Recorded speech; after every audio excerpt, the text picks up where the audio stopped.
Hi folks, and welcome back to the Star Wars Library, where Star Wars is in print, and we're going back to the Marvel comic books today to talk about two issues 48 and 49.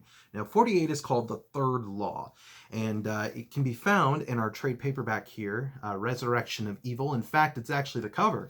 If you see right here, issue 48, right here, that is the cover of this. Now, what is the story of issue 48? Well, issue 48, Princess Leia and Viscount Tardy are going to Argo, and they're going there to try and get a loan so they can build more X-Wings. Now, Darth Vader shows up and is there to stop it. So it's kind of a strange cat and mouse kind of tale. Like, Vader's trying to stop Leia, but Vader, fails, and Leia does her thing, and I don't know. It's one of those strange kind of stories. Where Leia's like, "Oh, Darth Vader, or what brings you here?" And he's like, "Oh, that kind of thing." It's a little silly, but there is some cool stuff in here. For example, Argo, that planet shows up a lot in the Marvel comics. In fact, it shows up a lot more in the modern EU, which is kind of cool. It's a big banking clan, or one of the big units in the banking clan. So like I said, kind of a little cat and mouse tale, very standalone story. So that's kind of what it is there. 49 is a little weird, and it's called The Last Jedi. Yeah. Anyways, so Mike Barr is the writer. Now, he wrote some of the Star Wars Kids magazines, and then Walt Simonson is the artist on issue 49. So basically, they're Luke and Leia and the droids are taking these Y-wings, and they're flying,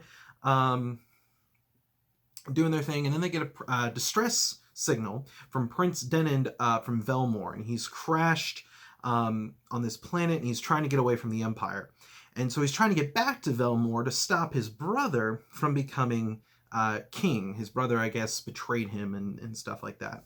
So they get help from an advisor called Jedediah, who is nicknamed Jedi.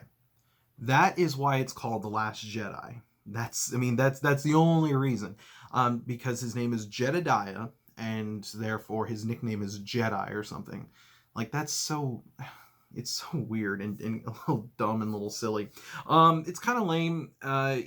We do find that he is force sensitive as well, or could be force sensitive, but that's what it is. I mean, that's why they're calling it The Last Jedi. There really is not much else to why it's being called that. Like I said, it's kind of a lame story. There's a lot of misspellings in this, and you just look at it and you think, how can you, like one panel it's spelled the right way and the next it's not? Like, it's kind of a mess, and there's a lot of different plots, and it's to kill my brother. I don't know. This whole issue just seemed pointless to me. It just seemed like it's just a filler story. So at the end of the day, is this an essential read in the expanding universe, and you're, in the lore of Star Wars or whatever? Issue 48 is okay. It's not bad, but it's just, it's whatever. It's definitely not essential. It's definitely not essential even to, modern EU readers. It might be essential to Marvel readers just because Argo is kind of a reoccurring theme.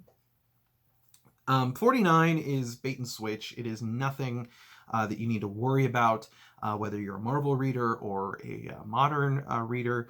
It is very strange, and it's kind of like that Whatever Happened to Jabba the Hutt that we talked about, a lot earlier in this show, where it's one of those that it's self-contained, and it's one of those that you can easily ignore it, and you can easily keep it in the secondary canon tier. So anyways, that's just my opinion, folks. Like I said before, if you are interested in this stuff, please go check it out.